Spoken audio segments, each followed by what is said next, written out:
Assalamualaikum warahmatullahi wabarakatuh. Teman-teman, kembali lagi di channel YouTube saya, Khairun Imam.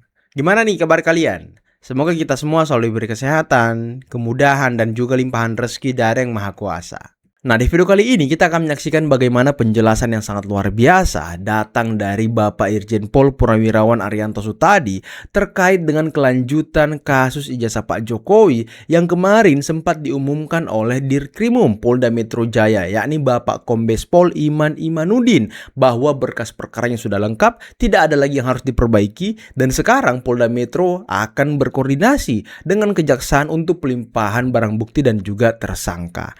Nah, sebelumnya, Refli Harun dan juga beberapa pengacara Roy Suryo kompak menyatakan bahwa ya P21 belum resmi, P21 belum terbit. Tapi Pak Arianto membungkam omon-omon gerombolan pengacara dari Roy Suryo ini. Nanti kita simak videonya. Selain itu, kita juga akan menyaksikan bagaimana Bang Zulfan Lindan menjelaskan seperti apa jalannya nanti safari dari Pak Jokowi yang akan bertemu dengan masyarakat dan juga sekaligus menghadiri undangan dari PSI yang ada di daerah. Nah, terakhir kita akan menyaksikan bagaimana Michael Sinaga konon kabarnya mendapatkan salinan ijazah S1 dan juga SMA Pak Jokowi dari Partai PDI Perjuangan. Nanti kita simak videonya. Tapi sebelum kita mulai, jangan lupa like, subscribe, dan share. Dan tanpa perlu berlama-lama lagi, mari kita mulai videonya berikut ini. Dari Iman Imanuddin tersebut yang memang kita sudah bahas tanpa ragu-ragu dan sebenarnya apakah betul dia mengumumkan adanya berkas yang sudah P21 itu. Jadi sekali lagi kawan-kawan semua ya, kita tidak mengatakan bahwa P21 itu benar atau tidak benar. Yang kita katakan adalah apakah sudah ada pengumuman resmi tentang adanya P21 itu. Dan sampai sejauh ini firm bahwa belum ada pengumuman resmi apapun tentang P21. Ya, jadi tidak ada yang namanya berkas P21 yang ditunjukkan tadi contohnya sampai hari ini, sampai kita mengadakan podcast ini. Aduh, Repli. Hiburlah terus tuh, hibur terus klien kau, Roy Suryo, hibur. By the way, Tifa kemana ya? Kok dia nggak pernah gabung sama orang-orang ini? Apakah Tifa menganggap orang ini tidak kompeten, teman-teman? Makanya ya, Tifa juga tidak pernah konferensi pers bersama dengan Refli Harun. Karena masukan-masukan Refli Harun ini sepertinya ya, saya duga hanya memanfaatkan Roy Suryo untuk ngonten. Nah, sekarang dia sedang menghibur Roy Suryo dan di situ ada Ugroseno, mantan Wakapolri. Kenapa dia tidak memberikan masukan atau saran yang baik, yang positif kepada Roy Suryo? Kenapa dia ngikutin alurnya Refli Harun? Ada apa ini? Dan ya kalau kalian ingat ya kan, si Rismon sudah sering mengatakan kalau pengacara dia ini adalah raja konten. Ya, saya curiga mereka ini hanya dimanfaatkan sama Refli Harun ya kan. Ya, jadi kalau kita mendengar dari di Reskrimum kemarin Pak Iman Imanuddin itu, kalau menurut Pak Jenderal itu benar sudah P21 atau gimana? Jadi gini, Pak Iman kemarin menurut saya tuh bagus cara dia membahasnya. Polda Metro kan selama ini kan dianggap apa itu ya oleh framing mereka menganggap mereka tuh didikte oleh Pak Jokowi dan sebagainya kan gitu kan. Sehingga Polda Metro kelihatannya tidak ingin menjadikan suatu kasus itu yang spesial sekali. Kalau dia mengumumkan bahwa ini gini kan seakan-akan memframing pada publik. Takut dituduh kayak gitu kan, Tapi rupanya kan enggak. Mereka kemarin itu Pak, itu bukan press release khusus mengenai jasa kan. Betul. Juga bahas kasus lain juga. Dia ditanya oleh wartawan, Pak bagaimana dengan kasus ini? Nah Pak Krimum menyatakan dengan jujur apa adanya. Dia hanya mengatakan dia hanya mengatakan kami sudah koordinasi dengan jaksa dan jaksa sudah mengatakan bahwa sudah tidak perlu lagi ditambah-tambahin kekurangan-kekurangan itu gitu.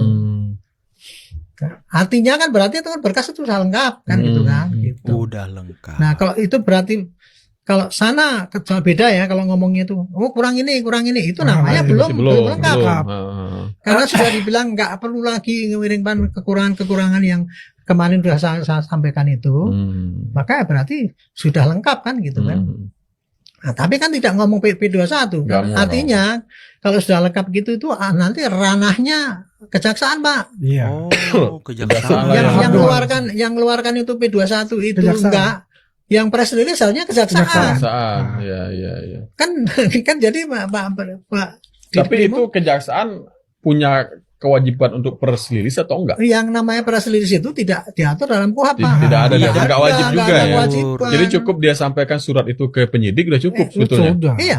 Kewajiban dia itu begitu lengkap kirim P21 itu tren polisi dalam berapa hari saya lupa ya, mungkin 7 hari atau berapa harus diserahkan kepada dengan apa tersangkanya, dengan itu serahkan ke sana. Gitu aja itu selesai. Kalau polisi sudah menyerahkan ini tahap kedua, selesailah tugas polisi. Ya, selesai. Jangan berdebat lagi dengan orang-orang polisi. Bola pindah ke kejaksaan. Pindah ke kejaksaan, betul. Ya.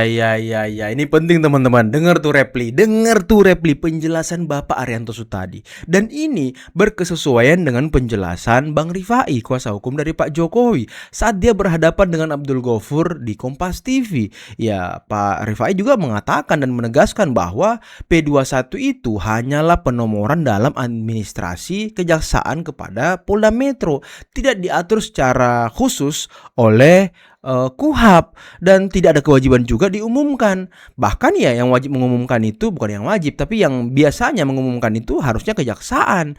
Dan ini luar biasa teman-teman. Berarti tinggal penyerahan barang bukti dan juga tersangka. Nah ini yang kita tunggu. Kapan nih kira-kira momennya nih Roy Suryo dan juga Tifa diringkus oleh Polda Metro, terus kemudian diserahkan kepada jaksa yang siap nanti disidangkan. Nah ini yang kita tunggu momennya nih. Kalau ada keberatan Pak dengan tindakan polisi yang katanya ini kriminalisasi dan sebagainya itu, KUHP sudah mengatur, silakan di pra peradilan aja. Betul. Kemarin itu mengatakan ini kan apa kurang ini, itu kok kenapa berkas lebih daripada sini, itu kan daluarsa. Jangan begitu ngomongnya pra peradilan aja. Ini kan melanggar aturan. Berarti Roy Suryo dan kawan-kawannya masih punya kesempatan untuk pra peradilan ketika sudah nggak berani. Kagak berani. Kan nggak berani. Saya nggak ngerti lah kenapa nggak berani. Kagak berani dia. Aduh. Emang iya ya, sudah berapa pakar hukum ataupun mantan-mantan polisi, mantan jenderal yang menyarankan ya kalau memang Anda merasa ini kasusnya janggal, banyak pelanggaran, banyak hal-hal yang dilewatkan oleh Polri atau banyak yang mungkin cacat secara administrasi, ya silakan pra peradilan untuk mengamputasi hukum ini. Bukan hanya ngomong di media sosial, ngomong di podcast, meracuni pikiran masyarakat, menghasut masyarakat. Ya kok kenapa kalian nggak mau pra peradilan? Apakah kalian takut ketika kalian pra peradilan Polda Metro mengungkap semuanya sehingga kalian tidak bisa lagi memframing Polda Metro Jaya? Waduh. Kayaknya sih memang kebaca langkah-langkah politik kalian gitu ya kan? Aduh, utamanya si ini nih. Tapi untuk pengujinya adalah silakan dikonfirmasi kepada kejaksaan, dan yang terpenting adalah kita lihat nanti pada penyerahan tersangka dan barang bukti akan diterima nggak oleh kejaksaan. Dengan diterimanya nanti tersangka dan barang bukti sudah tentu berkasnya sudah dinyatakan lengkap.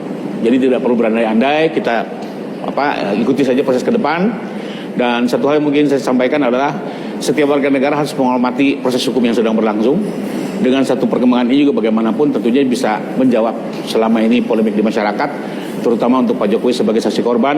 Beliau ingin sekali persoalan ijazah ini diuji secara terbuka dan secara berimbang, karena bagaimanapun ini juga telah mengoyak nama baiknya, bahkan menyeret banyak institusi ya.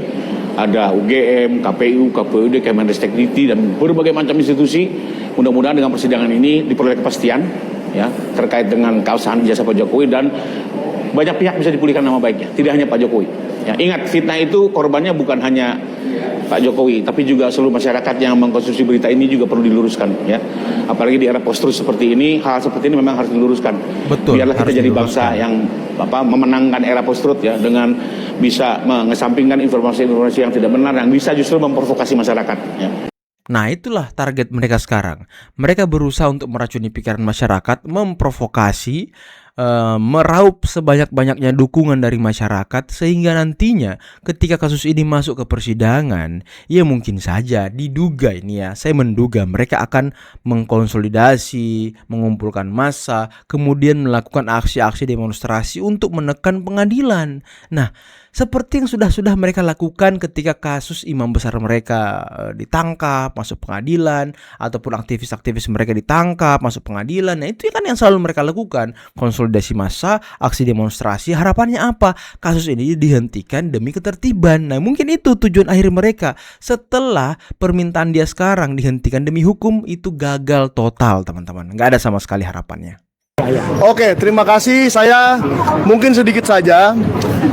Kemarin ya karena kita sudah panjang mencari data dari KPU, dari berbagai instansi, saya mendapatkan sebuah ide ya untuk mencari data ijazah Joko Widodo dari partai pengusungnya yaitu PDI Perjuangan.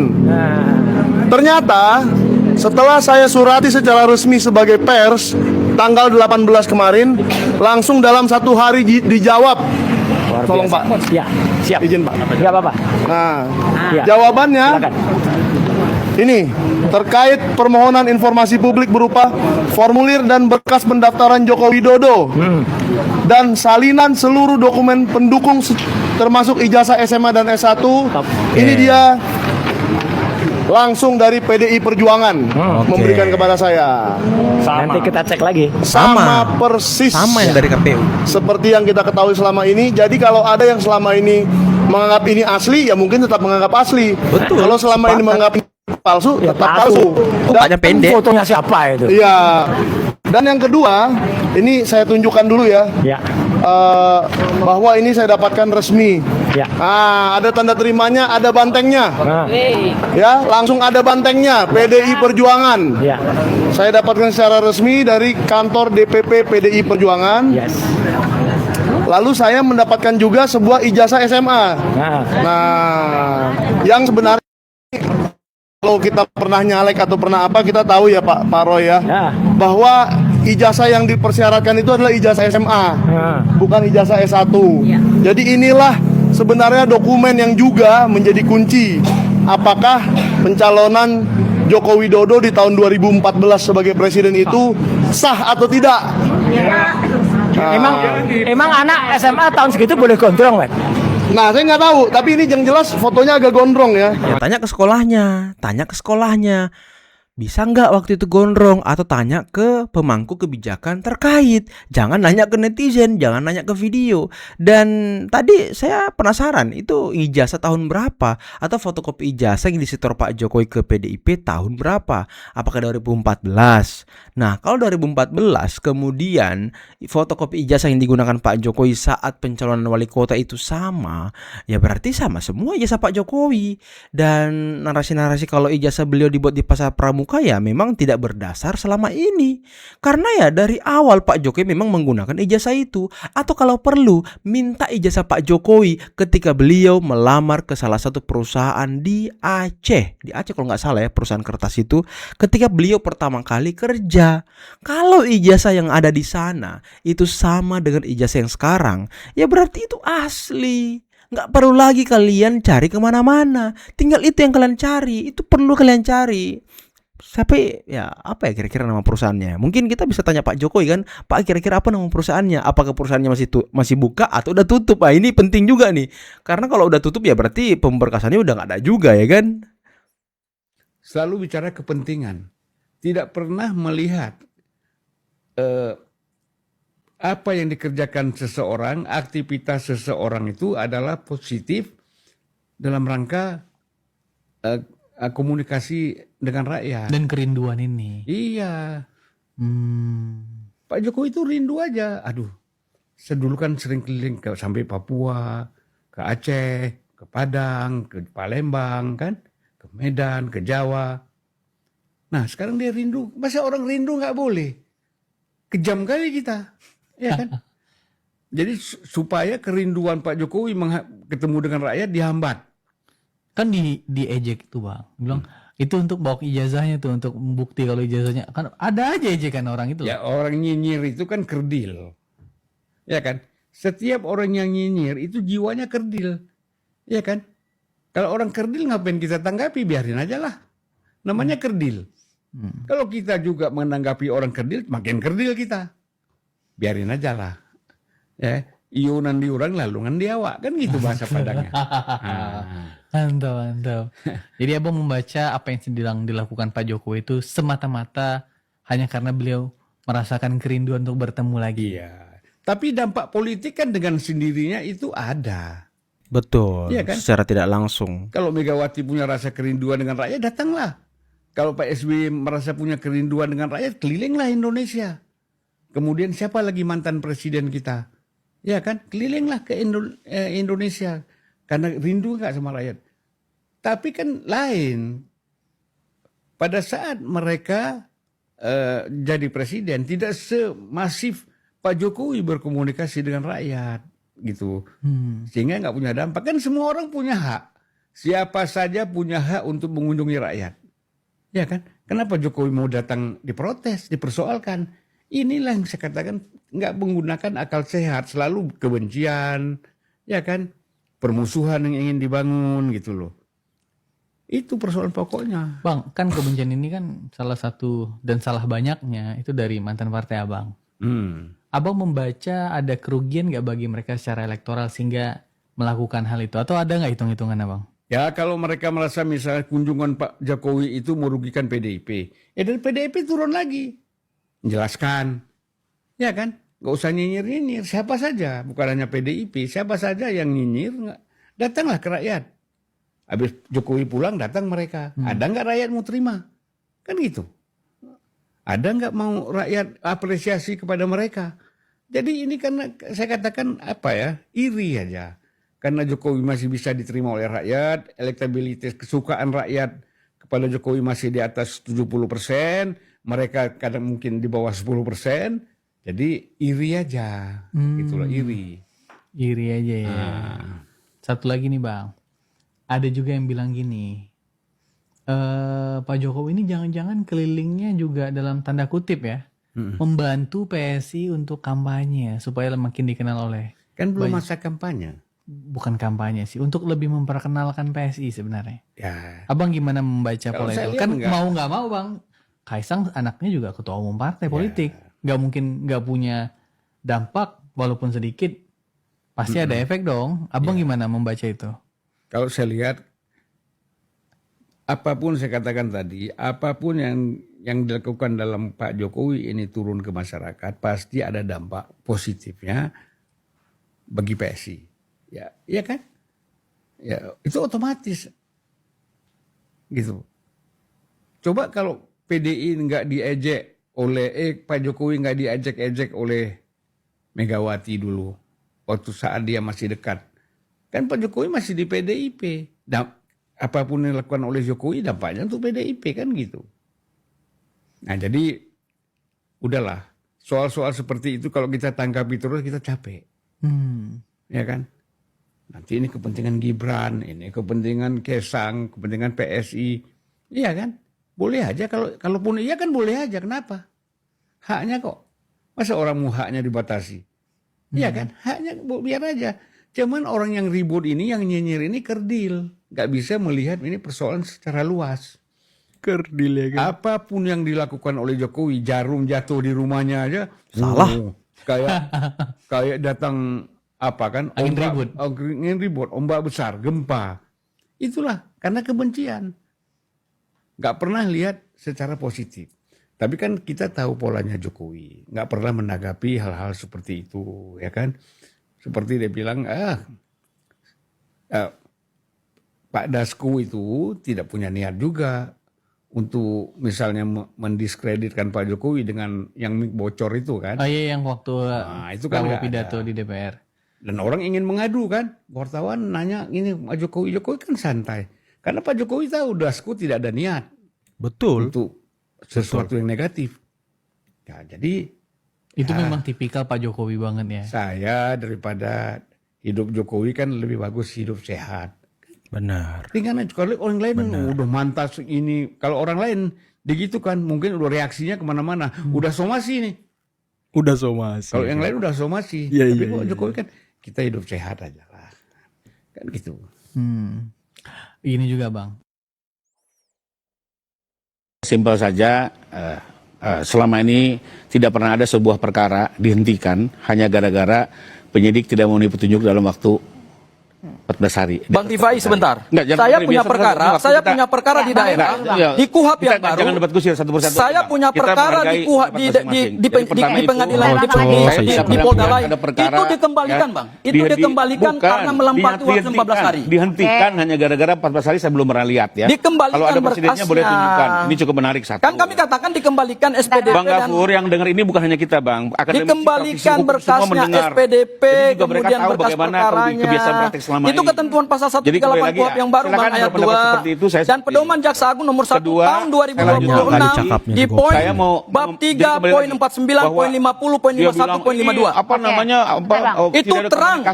Itu hukum acara pidana kita yang harus kita jaga dan yang harus kita biasalah ya bahwa kita jalankan. P21 tahap udah biasa ya.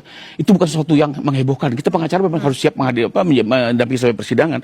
Menjadi aneh kok informasi ini tidak bisa didapatkan. Saya sering kok. Katanya nggak transparan soalnya. Lo nggak transparan, saya sering Polda. dalam penyidikan dan Kapan gini? Kapan berkas itu dikirim oleh Polda kepada kejaksaan? Kalau ini tidak dapat informasi. Kami ingin mendapatkan itu karena di P21 itu pasti disebut tanggal pengiriman berkas. Selama ini kadang informasi semua nggak jelas. Makanya Polda Metro Jaya tidak berani membuka P21-nya kejaksaan karena surat itu belum ada. Itu fiktif. Itu isu yang dihembuskan oleh tim penasihat hukum. Penyidik bilang tidak pernah kami menolak ahli, Bang. Itu isu yang dilempar. Kami tidak fokus lagi ke situ. Kami fokusnya adalah kami fokusnya adalah transparansi dari penyidik Polda Metro Jaya terkait dengan surat P21. Kadang informasi yang disampaikan belum tentu yang sebenarnya. Saya mencari situ ya. Jadi saya sih tidak akan terjebak dengan isu-isu yang dilempar. Terakhir saya mau sampaikan, saya ingin mengomentari apa yang disampaikan Pak Ugro dengan tetap saya menghormati beliau sebagai senior saya.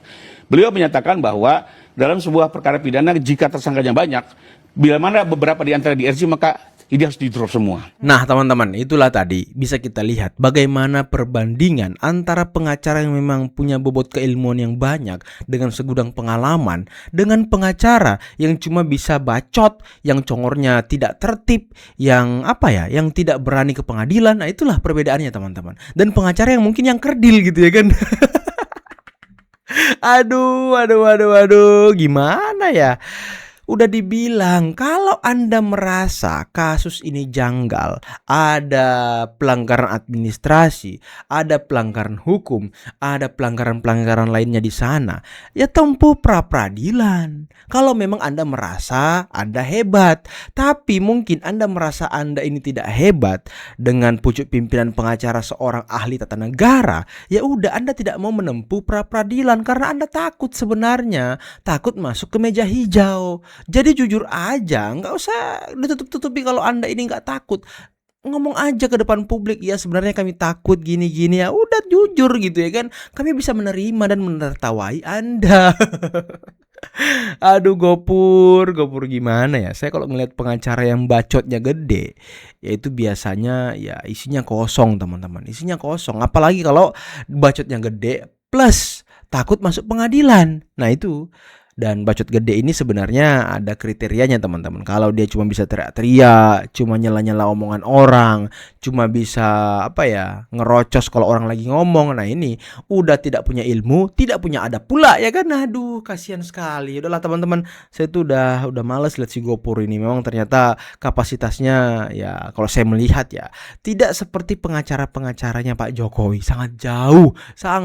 Oke, mungkin cukup sekian dulu video kali ini. Jangan lupa like, subscribe, dan share videonya. Akhir kata, billahi taufiq wal hidayah. Assalamualaikum warahmatullahi wabarakatuh. Bye bye.